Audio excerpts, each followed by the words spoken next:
வணக்கம். இன்று பிரதோஷத்தினன்று நாம் காண இருக்கும் திருக்கோயில் திரிபுர சுந்தரி அம்பாள் சமேத திரிபுராந்தக சுவாமி திருக்கோயில். இக்கோயிலானது கூவம் என்ற சிற்றூரில் அமைந்துள்ளது. இக்கோயில் கிபி 7ஆம் நூற்றாண்டில் சோழர் காலத்தில் கட்டப்பட்டதாக சொல்லப்படுகிறார்கள். இந்த கோயில் திருஞான சம்பந்தரால் பாடப்பட்ட ஸ்தலமாகும். இக்கோயிலினுடைய ஸ்தல விருட்சம் வில்வ மரமாகும். இந்த கோயிலினுடைய சிறப்பம்சம் என்னவென்றால், பக்தர்களுடைய குறைகளை நிவர்த்தி செய்யும் ஒரு ஸ்தலமாக உள்ளது. தங்கள் குறைகளை இங்குள்ள அம்பாளிடம் முறையிட்டு தியானம் பண்ணினால் அதனுடைய பிரார்த்தனை நிறைவேறுவதாக என்று கூறுகிறார்கள். இந்த கோயிலானது ஒரு அழகிய சிற்றூரில் அமைந்துள்ளது. பார்க்கறதுக்கு ரொம்ப ரம்மியமாக காட்சியளிக்கிறது. இந்த பிரதோஷத்தில் நாம் காண இருக்க போகிற இந்த திருக்கோயிலானது சமேத திரிபுர சுந்தரி அம்மனுக்கு தனியாக ஒரு கோயில் உள்ளது. அதை சுற்றி விநாயகர் மற்றும் சுப்பிரமணிய சுவாமி, வள்ளி தெய்வான சுவாமி சன்னதிகளும் தனித்தனியாக அமைந்துள்ளது. அது மட்டும் இல்லாமல் இக்கோயிலுக்கு நவகிரக சன்னதியும் தனியாக அமைந்துள்ளது. அதை அடுத்து இந்த பிரகாரமும் பெரிய அகலமான விசாலமான ஒரு மண்டபமும் இந்த திருக்கோயிலில் அமைந்துள்ளது. இக்கோயிலானது சோழர் காலத்தில் கட்டிடக்கலையில் சேர்ந்ததாகும்.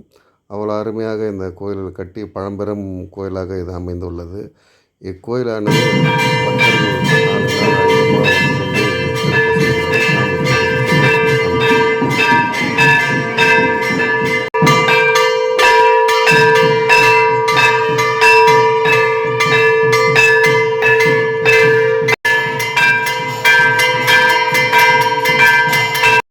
இக்கோயிலில் கொடி மரம் அமைந்துள்ளது. இக்கோயிலில் 3 நந்திகள் உள்ளன. ஒன்று லிங்கத்தின் அருகில் மூலஸ்தானத்தில் அருகிலே ஒரு லிங்கம் உள்ளது. அதை அடுத்து கொஞ்சம் தள்ளி ஒரு லிங்கம். அடுத்தது மதில் சுவருக்கு பின்புறமாக ஒரு நந்தி சிலை உள்ளது. பிரதோஷம் வழிபடும்போது இந்த 3 நந்திகளுக்கும் அபிஷேகம் செய்கிறார்கள். இந்த மதில் சுவருக்கு வெளியில் உள்ள நந்தி சின்ன ஓட்டை வைத்திருப்பார்கள். அதன் வழியாக தரிசனம் செய்யும்படி இந்த கோயிலத்தினுடைய திருக்கோலம் ஒன்று அமைந்துள்ளது. இது வற்றாத திருக்கோலமாகும். இந்த கோவிலில் தவளைகள் இல்லை என்று கூறப்படுகிறார்கள். இந்த கோவிலுடைய சிறப்பு அம்சங்கள் சொல்லிக்கொண்டு வேண்டும்னால் மிக பரமையான ஒரு இந்த திருக்கோயிலாகும். இங்கே நாமும் வழிபட்டு நம்ம சிவனுடைய அம்பாளுடைய அருளுக்கு நாமளும் பாத்திரமாகும்.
Yeah.